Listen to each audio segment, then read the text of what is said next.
All right, folks, welcome to episode 76, I think, of our Run Club, the podcast.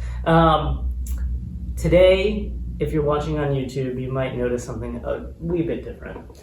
Ray looks slightly different today. He might sound a little different on the podcast as well.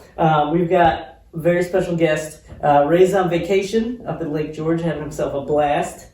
And we brought in Mike Silva to take his place. I don't know if I can take his place.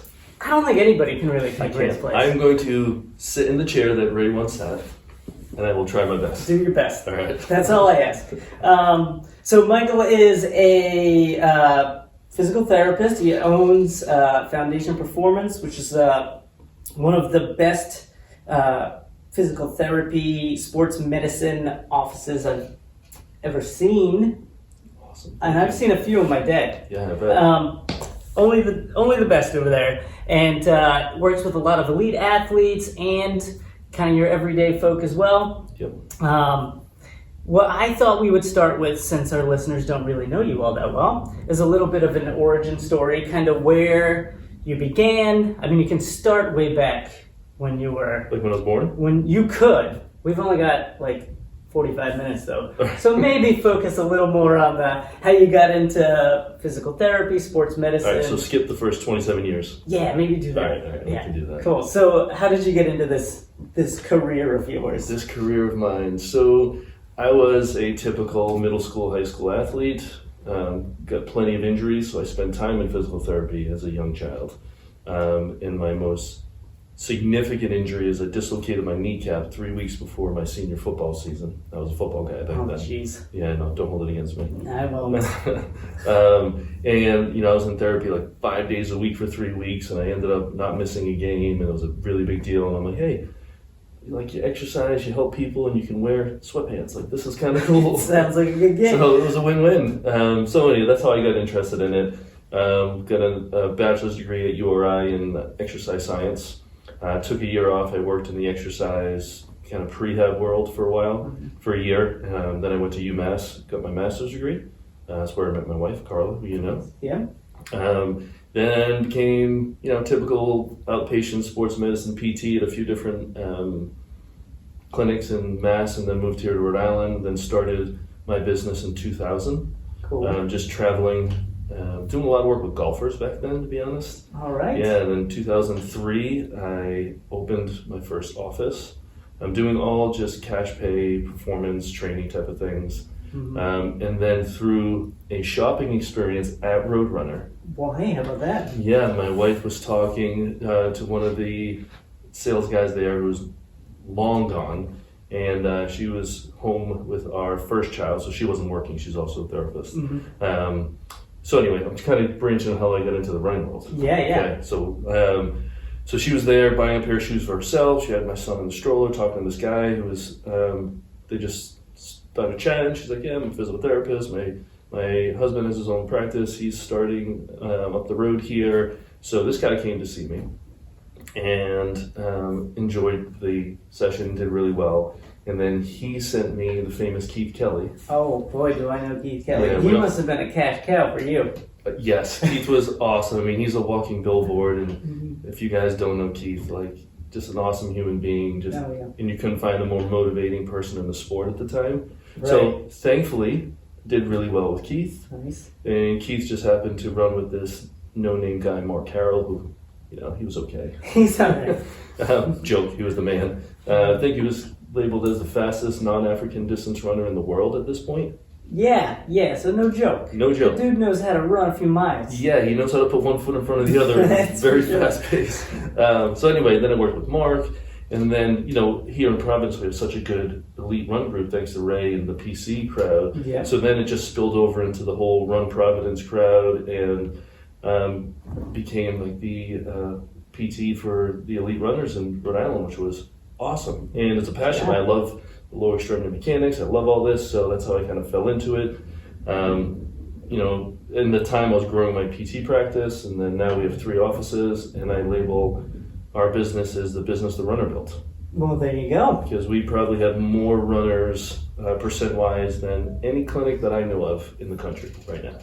Wow, Yeah, jeez. I mean, there's probably some out there because I don't know every clinic, Yeah. but we definitely see a higher percentage of runners than most people I know. Right. And do you feel like, because I know like a lot of companies have this like halo effect with a lot of their products. So like you think like Tesla starts with like a high-speed roadster, Yeah. and then eventually they move down to like the Model 3 everybody can buy. Yeah.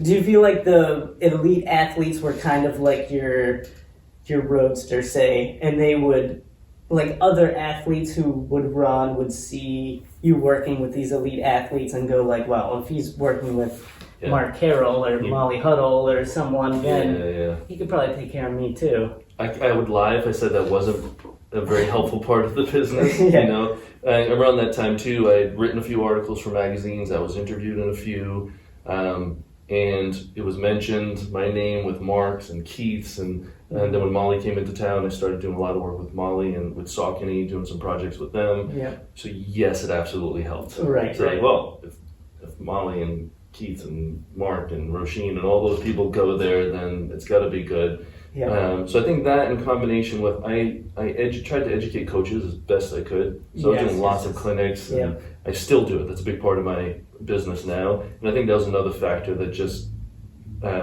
helped with the business. When the coaches realized, listen, I'm on your side. I know how to work with runners. Like if you send your runner to us, we're just not going to say take 8 weeks off and we're going to ultrasound your foot. Right. Pray that something good happens. You know. Right.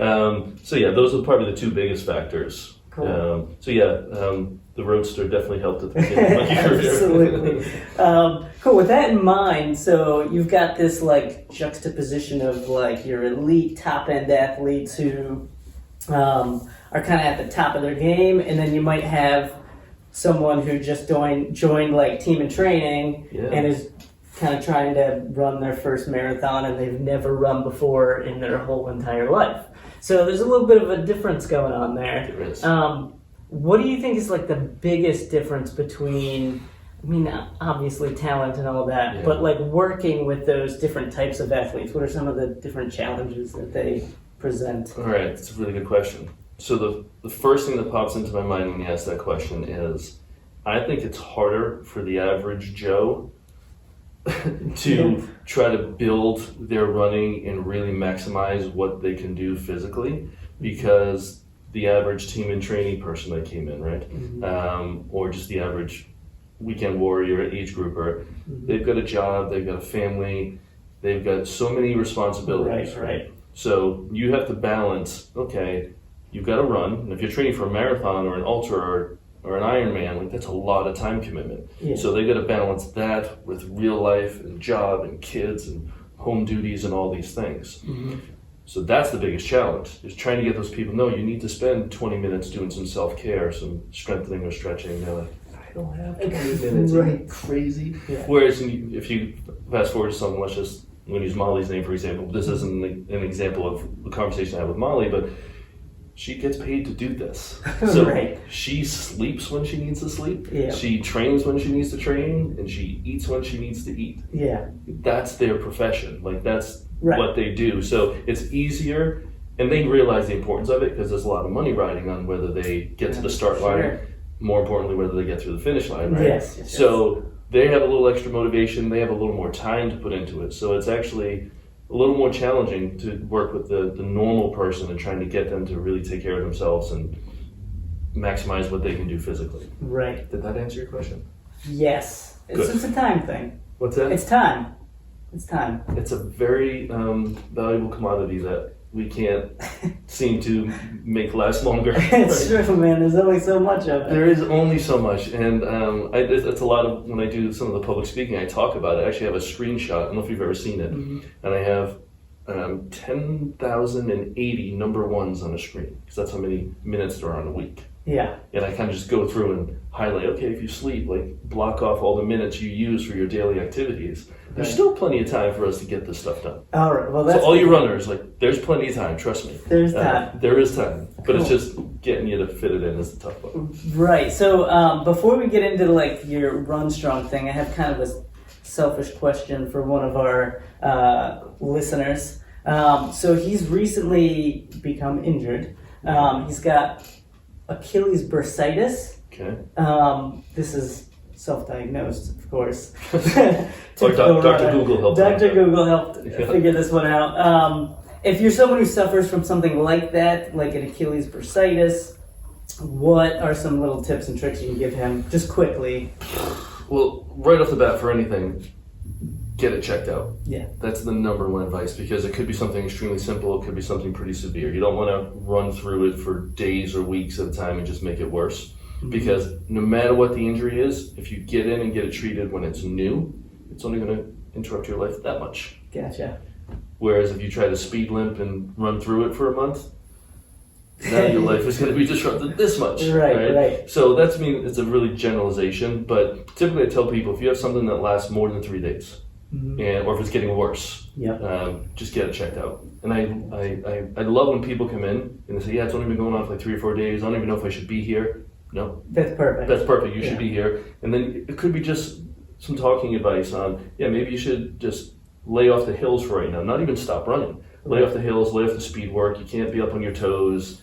You're aggravating the Achilles a little more. Ice it down at the end of the day. We can teach some home remedies. It's not like they need a whole round of physical therapy, which is, I think, what scares people from coming in. Well, I can't go 3 times a week for 10 weeks. Right. You might not necessarily have to do that. Most people don't, especially with the techniques nowadays. We really don't need to. And we try to educate, especially now in the light of COVID. Mm-hmm. We're not having people come in just to do exercise as much. Mm-hmm. So we're teaching them how to do it. We're using telehealth. We're doing all sorts of different things. Right.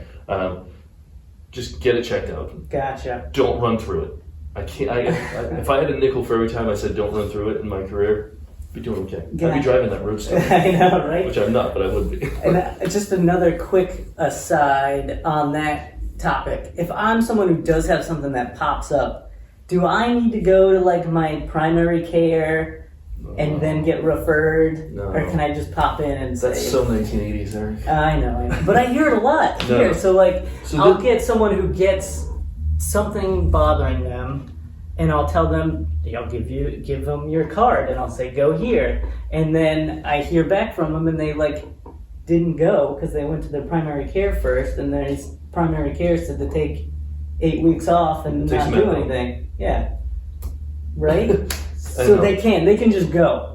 They can call you up, set an appointment up. Just call the office. Yeah. What most offices do, I'll just speak for my business, but all of them will do this. Yeah. You call, we ask what your insurance is, we take down your information, we do what's called a benefit check. So we call your insurance company on your behalf. Mm-hmm. And we say, okay, listen, you do not need a note. 90% of insurance companies now, you do not need a doctor's note to get in. Gotcha. We're considered an autonomous healthcare practitioner, which means we can function without doctors. Okay. Doctors can't really tell us what to do. We don't need them. Certain insurance companies require it, but it's very few. Mm-hmm. So you would call, we do a benefit check, we call you back and say, hey, Eric, great news. You're good to go. Your insurance will allow you 30 visits if we need it. You have a $1,000 deductible and then a 20% copay. Gotcha. You good with that? You ask a few questions, we're good, then we set you up for the appointment. Gotcha. That all takes place within 24 hours. Oh, okay. So it's quick and easy. So there's no really good excuse, but people don't know that. Right. The old school motto was get hurt, run through it for a month, right? Yeah. Then call your doctor, wait another month to get in for an appointment. Mm-hmm. Then the doctor doesn't know what to do. He says, still don't run, take Advil, go see the orthopedic. So there's another month gone. Mm-hmm. Then the orthopedic says, you don't really need me, go to therapy. So now you got 3 months of your life gone. Just done. Yeah. And if you would have just came to us first, you would have been back running before you even got to that second doctor. Yeah, jeez. Yeah. Good to know. And with the advent of telehealth, is this something that you guys can do to anybody, like across the country? Yes and no. Gotcha. So the laws say that I need to be licensed in the state where the patient is receiving the care. Okay. So if you're in Texas, yep, and I don't have a Texas license, then I am in theory not allowed to perform physical therapy services on you because I'm not licensed in the state of Texas. Gotcha. There's a lot of different, the lines are blurred there. Okay. Because, I'm also a consultant, I'm also an exercise physiologist, and I've done training. Mm-hmm. So I can do training with anyone on earth, anywhere, because insurance is not involved, so I don't have any of their rules to abide by. And trainers are doing, online classes and stuff all the time. Yeah. So we can help people anywhere. Gotcha. To get reimbursed by it and to go through the medical system, that's a little more A little difficult. trickier. Yeah. Gotcha. So all the therapists on my team, we're all licensed in Mass and Rhode Island. So in these two states, we're good to go with anyone. Okay, gotcha. Cool. So let's get a little bit more into like some of these other things we can do to not get to that point, right? Yes. So like I had thought entitling this podcast episode, calling it like the little things, but then in my head I thought these things are not so little, you know? Some of these things are very big things that need to get done so you can accomplish what you want to accomplish. Yeah. We're talking a little bit about like your Run Strong program, Yep.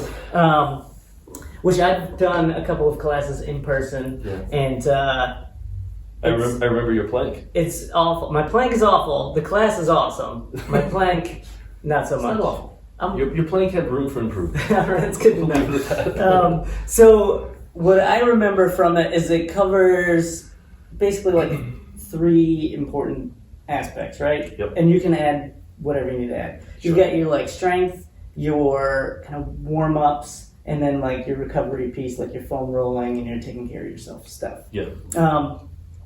Let's start with like some strength stuff. Okay. So It's my favorite topic, by the way. good to know. Yeah. So what are some of like the key exercises? If I know we can't demo them for our podcast listeners, No. but maybe just describe some of the key exercises that us runners should kind of focus on. Sure. So the biggest deficit I see in runners these days, especially ones that sit for a living, is anterior hip tightness. So the front of the hips being tight, the hip flexor is the front of the joint capsule, and then gluteal amnesia. Like they don't know how to tap into their glutes. Gotcha. Right? Yep. Because we're using it for cushion and not for pushing. Right. Right? So then for most people, they're sitting on it all day. You develop this imbalance. The tighter you are in the front, the weaker you're going to be in the back, just the way the neurologic system works. And now you go out, you jump out of your car, you get changed, and you jump into a 6-mile run. Yeah. Like your glutes are not ready to go. So we got to wake those up. Yep. So simple floor exercises like bridges, where you're lying on your back, knees bent, lifting your hips into the air. You're opening up the front of the hips. You can put some extra focus on the glutes by putting a band around your knees to really force the big glute max and the smaller glute muscles to fire. So bridging is like a staple, and there's many versions of it. If you go on YouTube, you'll find 17 million videos of people doing different bridges. Right. And a lot of them are pretty cool. So I would say bridging or some sort of hip opening exercise is great. Gotcha. Some sort of pelvic core, quote core, because core is a very overused word, but some sort of abdominal pelvic trunk stability exercise. Side plank is one of my favorite. Oh yeah, I love the side plank. Side planks I think I got. It's the other plank I'm not so good at. So we gotta find out why. I know, right? So the side plank, for those of you who've never done it, you're basically lying on the side of your body, elbows underneath your shoulder, lifting your hips up so you're making like a straight line. The great thing about it is people think it's just like a side oblique type of strengthening exercise, but it's not. It gets deep into the abdominal cavity and the spinal stabilizers. And then if you're getting good at it, you lift the top leg, now you're getting hip abduction. So this like outer hip strengthening exercise as well, which every runner needs. So you can kill a lot of birds with one stone there. Yeah. So that's another favorite. So some sort of bridging, a side plank, and then you need to get on one leg. As far as I know, I don't know too many runners that are on 2 legs during their run. No, I haven't seen any. You haven't. You would notice them. I would. They'd look a little goofy. Not gonna lie. Like the Easter Bunny might be one of them. Right. So running is a single leg exercise, and I just find it kind of sad when I see these people on the internet creating these runner strengthening programs and they're not doing a single leg strengthening exercise. Right. You need to build up to it. You need to earn the right to do a single leg squat. You do. And what do you need to do before you go to a single leg squat? Maybe like one on 2 legs. Right? So yeah, you got to work your way up there, but every runner needs to be on one leg, and they need to, I call it time under tension. They need to spend a lot of time on that single leg, strengthening, lunging, squatting, just balance work, all sorts of stuff to strengthen the foot. And because the squat to the single leg squat changes mechanically hugely. It's not just, okay, I make it harder because I'm on one leg. The way your spine works, the way you react to the different forces that are going through your body is so much different. Mm-hmm. Yeah, I know when I try to do a single leg squat, I'm very shaky, Yeah, a little most people uneasy. Yeah. So on that, then we need to clean that up. Mm-hmm. So one thing I don't want anyone listening to do is run out and start doing single leg exercises when they haven't earned the right to get there. Right. Because you can hurt yourself. Yeah. But anyway, some sort of planking, Yep. side plank, some sort of bridge, hip openers, and some sort of single leg strengthening. Got it. Every run program should have some versions of those things in there. Got it. Cool. So I had a question from one of our listeners who actually happens to lift weights. Nice. If she is doing that kind of on a regular basis, like how should she work that in? Is it something where she should still run? She can still run every day, or if she's lifting, should she take a day off? How often should she run if she's lifting? Say like, I think she's getting after it pretty much every day. She's either doing like a HIIT type of thing or like a weight training session. Is So she able to work in running, or is She's it strength training every single day. some sort of strength? It's like strength cardio. She'll do like a HIIT workout and That's then maybe okay. do some weight lifting another day. Yeah. So something like that. But she wants to work in a run. All right. How should she weave that in, if possible? So these types of questions are the hardest Yeah. because everyone has a unique situation, right? Right. So I'm going to answer that question with a couple of questions that I'm thinking of. So what are her overall goals? Is running just part of her overall fitness routine and she just wants to be able to run as part of her workouts, get a heart rate up or develop some sort of cardiovascular fitness that way? Is she training for something? Is she part of the 5K group? Is she training for a marathon? So that would change the way I answer the question. Yeah. In general, strength training and running can live together very harmoniously, It's good to know. right? Yeah. And it can be done, and they should be done together.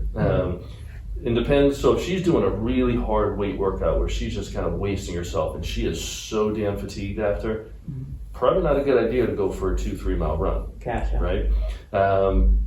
If she's the type that runs hard and she's done with her 2-3 mile run and she's wasted, probably not a great idea to hit the gym after. Yeah. So depending on the workout, sometimes people will use their run as kind of, quote, their warm-up, which is fine. I mean, if you warm up before you run, do what you need to, go out for your 2 mile run, but you're not so wasted, then you can get into your strength work. Yeah. Some people really like it that way. Okay. And then if it's an easier type of strength workout, you can almost look at it as a primer for your run. Like if you're doing a lot of glute core work, but it's not so intense that you're going to be drained, then you're going to go out for your run. Most people, when they wake up those areas before they run, they get a little extra spring in their step. The run feels good. Right. So I don't think I'm going to be able to give you a definite answer, so sorry for the listener. That's here. all right. So you can be more than happy to email me or call me so I can get a little more details on what else is going on with her in her world, and I'd be able to answer that a little bit better. Cool. I think it's good to at least know that they can work harmoniously Absolutely. together. Absolutely. So another part of your program is that dynamic warm-up that you just spoke of. Yeah. So we know that we have to do these things. We know we have to do them. Do we do these things? That's a different story, but we know that we have to do them. Yep. What are some of those checklist items that we should be doing every time before we head out the door for our run? All right, so kind of like the bare minimum type of thing? Yeah, if you Similar could. like those 3 exercises? Yeah, like bare minimum, because like we said, time is limited, Got you. All right, so you always put me on the spot with these things. That's all right, I like it. All right, every warm-up for a runner needs to include some sort of jumping. Because like we talked about before, running is a single leg sport, right? So you're leaping from one leg to the next repeatedly, depending on how big you are, 1,000 to 1,500 times a mile, right? That's a lot of single leg leaps. It is. So to prepare yourself for that, you need to do some 2-leg jumping, like just like the traditional skipping rope. So you need to do something with the running jacks that I have in my program that we've done. I love So running if you do something where 2 feet are hitting the ground, you are cutting that load in more than half. We'll just, for the sake of conversation, you're cutting that load in half, and now you're prepping your body for impact. So warm-up is not just about, in my world, it's not just about increasing your body temperature and just doing some silly moves just because you're supposed to before you run. There should be a purpose to it. Right. So some sort of jumping. Like I would say 30 seconds of a running jack, a jumping jack, or jumping rope twice. So 1 minute of those things. So it's impact preparation. So now you're preparing your tissues and your cartilage in your body. Say, all right, we got this. We got some impact coming. We're going to be able to take those forces and absorb them and disperse them the way we need to. Yeah. So some sort of jumping, some sort of calf, plantar fascia, like posterior lower leg type of things, like Tigger walks or just toe walks, right? Gotcha. Something just to wake up that part, especially if you're a 4-foot striker, you really want to work those I up. need those. You do, right? In a bad way. So something where you're just walking, coming up onto your heel, like heel raises, something as simple as that. Yeah. And then I'd probably say some sort of anterior hip opener. If you make me just do the 3, those would be the 3. Gotcha. So like a walking lunge, not a very deep lunge. Okay. We call it like a swamp walk. Yeah. So arms overhead, and you're taking a long step and just kind of a shallow lunge, just to open up, get into that stride position. Okay. Then if I could have a 4th. You can have a 4th. All right, thank you. So kind of you, Eric. Right? I would do some sort of like side stepping, wake up the hip abductors, the outside of the hips. Okay. Extremely important when you're on one leg. If your hip abductors are weak, down the chain, something's going to get the snot beat out of it. So good to know. So hips is something I forget about running. Yeah, it's probably the first thing you should think about. It's like a kid, I do get sore there, and then I'm like, oh yeah, the hips. I remember those. Those are things. Yeah, there's not just something to rest your belt on, man. Exactly. So those are some cool little things we can do. Doesn't take too long, right? It's 30 seconds, 2 times. 3 minutes. 3 minutes, done. Research tells you 3 minutes will increase your internal body temperature 3 degrees. That is a more optimal temperature to run. And then if you include some of that impact training, some of the jumping, you're good to go. Yeah. And so is that one of the reasons why I have to do these things? Is to increase that internal body temperature? Well, yeah, so in theory, and what the research will tell you, in the increased temperature, your tissues are more resilient, you're a little more effective physiologically that way. So that's just better. And then the impact preparation, through the jumping will make you a little more resilient to the impact. So you're going to function a little bit better during that run, and you're going to lessen your chance of injury by doing that. All right, good to know. So warm up, people. Yeah, and foam roll before you warm up. Oh yes, see, you told me that, and it blew my mind, Mike. It blew my mind because foam rolling to me was always an after thing. Yeah. Or like a thing I didn't do, but it was an afterthought. Right. So maybe talk a little bit about that piece. Yeah. So why would I need to foam roll before I run? All right. How much time do I have for this one? We got about 30 minutes. All right. Because I can talk a long time about this. Yeah. So I'm going to start off by saying foam rolling, no matter when you do it, is beneficial. So there's different forms of foam rolling. Like back in the day, there was literally just a foam roller, right? Now you guys sell probably 5 or 6 different versions at the store, right? So there's foam rollers, there's plastic, like ribbed rollers, there's vibrating rollers, there's massage guns, there's all these different tools. Yeah. It's all we're just going to classify it all as foam rolling, some sort of tissue preparation is what I call it. It's beneficial no matter when you do it. Okay. The reason I like it beforehand is the whole idea of releasing trigger points. So a trigger point is an area of muscle fiber that is stuck. Okay. It doesn't contract. It doesn't lengthen. It's non-functional. It's like just dead tissue, just hanging out. Just hanging out. So if your muscles have trigger points in them, and I will bet 100% of the runners listening to this have trigger points in their muscles, more than they are aware of. Yeah. So if you have a trigger point in there, you will not be able to optimally tap into that muscle strength-wise. No matter how hard you work, you will not reach your maximal potential because of that trigger point. It's just stuck. It's not doing its thing. It's like you're only working with 3/4 of your muscle. So how can you develop enough force when you got 1/4 of your muscle just hanging out and not doing anything? Right. And then you're not going to get your full range of motion because that tissue is stuck. Yeah. So when you foam roll, and you guys who've done this, when you foam roll and you hit one of those speed bumps, and you're just like, oh God, like, oh. Yeah, and it hurts. Oh, it's the worst. It's the worst. That's where you want to spend a little time. You want to hang out on there, and then I teach what's called pin and glide. It's kind of like an active release technique where you hold that pressure on that trigger point, and then you flex and extend the joint that muscle crosses. So if you're foam rolling a quadricep, right? Picture you're in like a front plank type of position, commando crawling along the floor. It's not fun. Your quads are sore. You don't want to be there. You're dying to get this over. And you find the most painful spot on that quad. stay there, and then bend your knee 3 to 5 times. Oh, I've done that. Yeah, it sucks. It doesn't feel good. No, but that's more effective, and you're going to release that. Right. So by doing that before you run, now you've got your tissues are awake, your muscles are more fluid.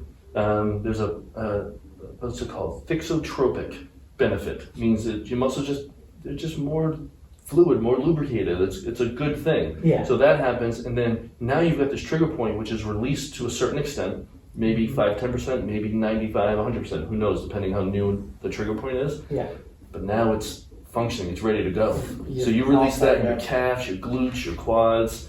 Then your muscles are ready for the run. That's why I like to do it before. Yeah. If you have all the time in the world, like going back to the pros, most of them are doing some sort of tissue preparation before, and then they're doing tissue recovery after.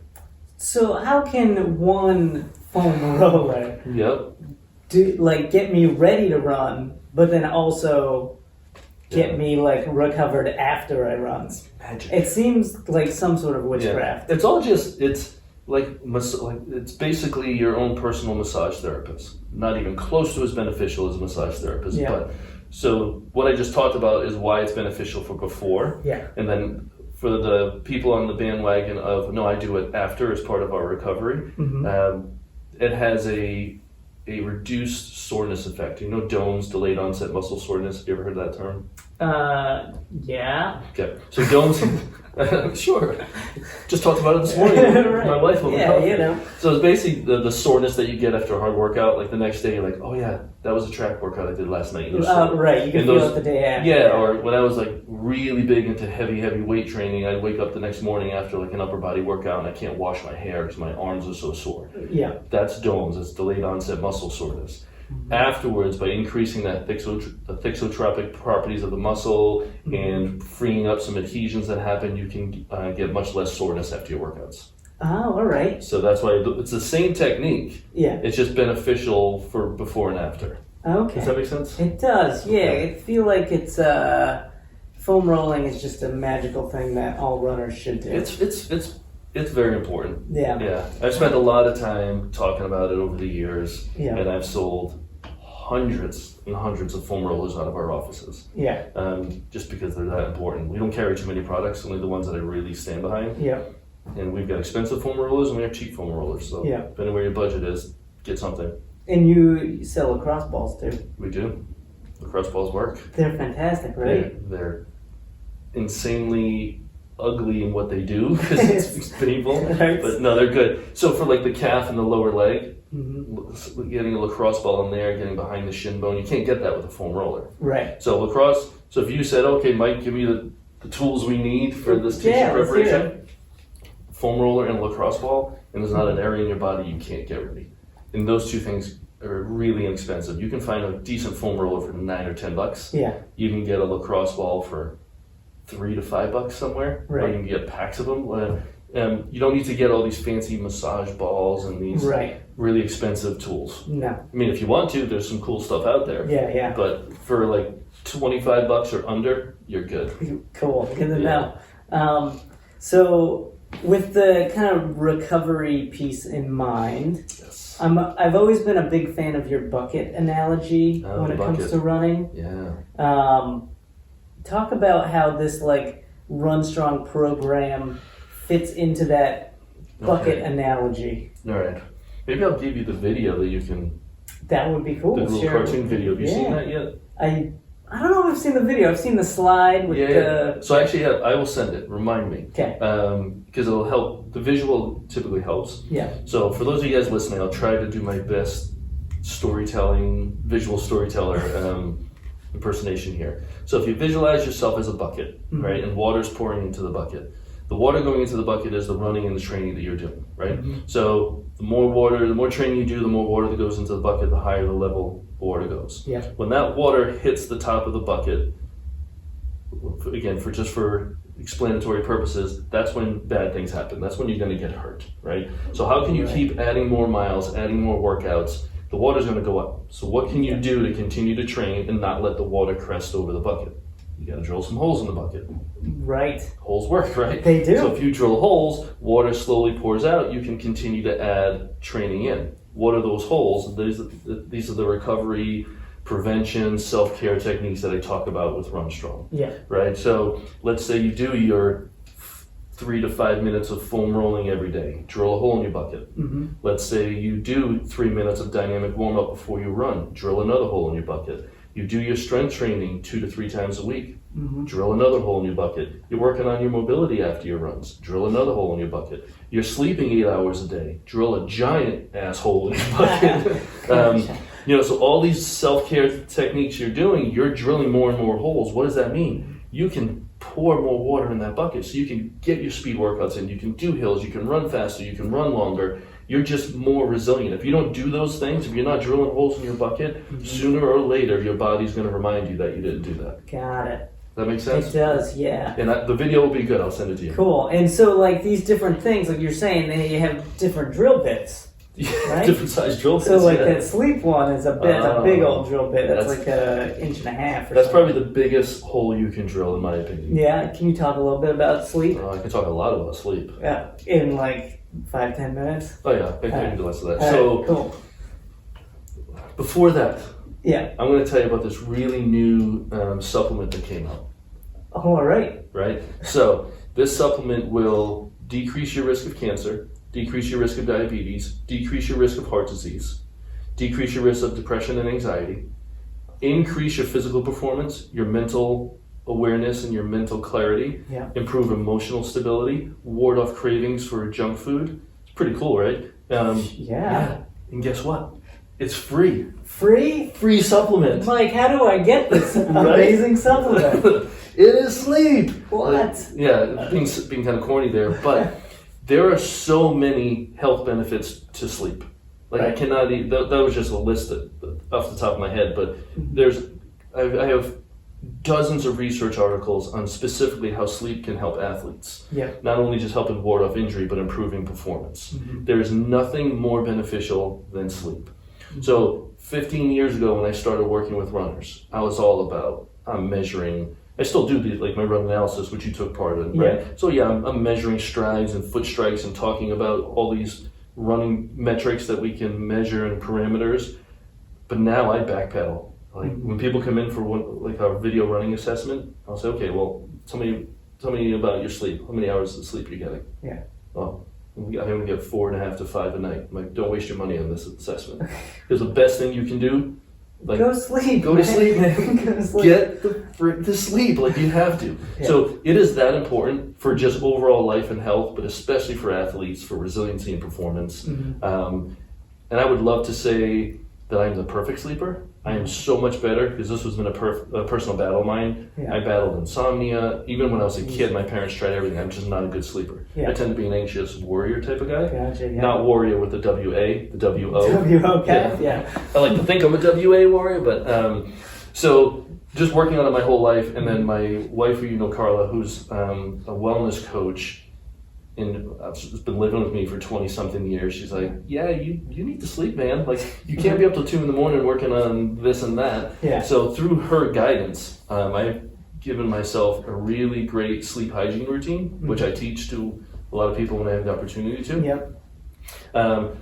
So the point is, you can't put the cart before the horse. Like, if Right. someone comes in to see me and they are poorly hydrated, they have shitty nutrition, they're not sleeping, they're totally stressed at their job, they're on the brink of divorce, like all these really bad things in their life, why is it worth me talking to them about their run cadence? Right. What the hell is that going to do? Yeah. Right? Yeah. So yeah. this is like my whole Run Strong program started with, just strength training and then, working on the technique and running and strides and cadence and foot strikes and arm swings. Now it's almost turned into this whole health type of approach to treating runners. Yeah. The program, so I have the Run Strong 101 program, which I guess I don't know if we can jump into that now. I think that's a great idea, yeah. All right. So my Run Strong 101 is basically the strengthening class that I did here for years and that we do at all of our offices. It's somewhere between a 40 to 60 minute class, depending on the week we're in, where we foam roll, we do dynamic warm up, and we do running specific strength training, right? So that class is awesome, by the way. Yes. And when I started it here, I think it was even before your time, or were you here when we started it way back when? I don't know. I might have been here. You might have been here. I've been here forever, so Yeah, probably. which is great. Yeah. But we were doing 2 classes back to back. Yep. I remember from 6 to 7 and 7 to 8, or 7 to 9, something like that. Yep. But we used to sell them out, 20 people a class. I do remember that. Packed, Yeah. and people hated the class because it was shit that they didn't want to do and they knew they needed and they weren't good at. Yes. Right? But people started seeing the benefit of it. Mm-hmm. And I put together the class because I was teaching the same exercise routine to most of the injured runners I was seeing. Right, so So- it's just over constantly. It's the like, same okay, we thing. got to get your Like glutes Groundhog active. Day over at Yes. Foundation Performance. I literally remember I had a couple people from PC at the time, 2 totally different injuries, a male and a female, Division I, top runners in the country. Yeah. Totally different injuries, totally different people, totally different body types. And when I discharged them both, they had almost the exact same strengthening, correcting routine. I'm like, okay. If I just taught this stuff to people before they got hurt, maybe we could prevent them from getting hurt. Right. We can't prevent it, but we can minimize their risk of getting hurt. Yeah. And it improves performance. We know that for a fact. There's study upon study. I've got thousands of studies I can share with you, so you've got plenty of time to read all these, right? Absolutely. I'll send them to you. So, I don't know, I'm kind of going off on this, but anyway, that's how the Run Strong class started. Yes. And many times, because we do them in 6 or 8 week blocks, and then we do it a couple times a year, and people would email, hey, do you have anything online? I'd like to continue to do this. Yeah. And we just didn't have the time or the energy to continue to do these classes on top of treating hundreds of patients a week. Yeah. So I'm like, oh, no, sorry, nothing yet. So finally, with the light of COVID, I'm like, all right, I got to put this online. I really have to do this. Got time now?